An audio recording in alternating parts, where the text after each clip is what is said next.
Alright, so ngayon pag-usapan naman natin ang shared responsibility model ni AWS.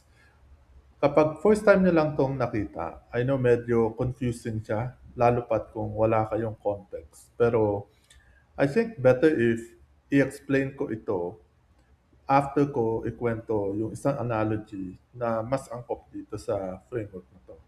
So, isipin niyo na meron tayong computer shop at 'pag pumupunta kayo ng computer shop, dalawa kayo na gumagamit. So una, ikaw as a customer.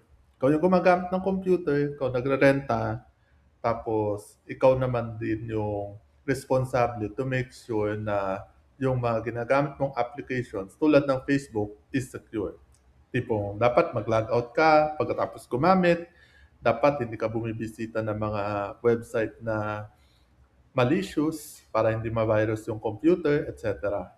So yun yung expected mo na responsibility, pero hindi rin ikaw ine-expect na mag-maintain ng computer. At yun naman ang responsibility ng bantay o nung may-ari ng computer shop.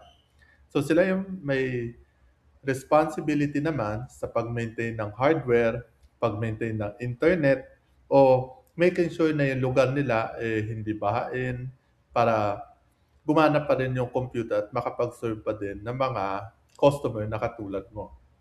So, in the same way, sa AWS, ganun din.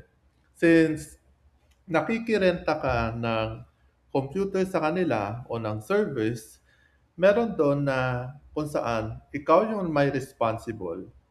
Tapos, meron din namang part na AWS yung responsible.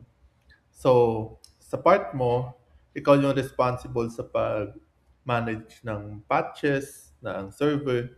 Ikaw yung may responsibility sa secure nung underlying application at ikaw yung responsible sa pag-install ng applications. Whereas AWS naman is yung responsible dun sa pag-maintain ng underlying hardware tsaka pag-make sure na safe yung mga computer sa loob ng data center nila at to make sure na laging may internet.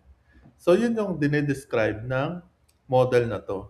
So pagka sinabi nating responsibility for security in the cloud, ibig sabihin niyan, ikaw yung may kumbaga responsibility to secure your own applications na nilalagay mo sa AWS. So kasama na diyan yung customer data, applications, yung identity and access management which is yung kung sino yung admin, ano yung mga permissions na pwede gawin ng mga users, yung operating system mo, yung network and firewall, and so on and so forth. So yung blue na 'to, yan yung part na kung saan ikaw ang may responsibility. Ngayon sa AWS naman, sila naman yung responsible doon sa security of the cloud.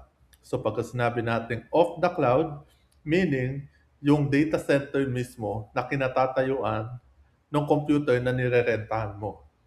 So sila yung may responsibility sa pag-maintain ng hardware, sa software, meaning yung underlying na software na ginagamit para magamit mo yung website nila, tapos yung underlying regions, yung edge locations, tsaka yung data center which is yung availability zones. So, yun yung model na ginagamit ni AWS para masabi, alin dito yung sa akin, alin dito yung sa'yo.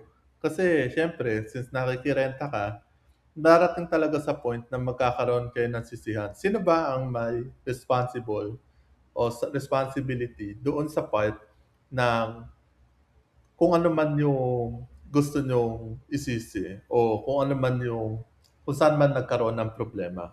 So, dito nila yon um, bine-base. So, halimbawa, nagkaroon ng problema sa data center, sa AWS yun. Pero pag na-hack yung application mo, dahil hindi maayos yung security mo, most likely, kay customer yon. Okay? O di kaya, pagka nagkaroon ng data breach, dahil hindi ka nagkaroon ng maayos na tamang configuration ng security, then sa iyo yun masisisi. So ito yung framework ng AWS Kumbaga para proteksyonan din yung sarili nila 'pag nagkaroon ng problema. Okay? So, yun lang. I hope may natutunan kayo and thank you for watching.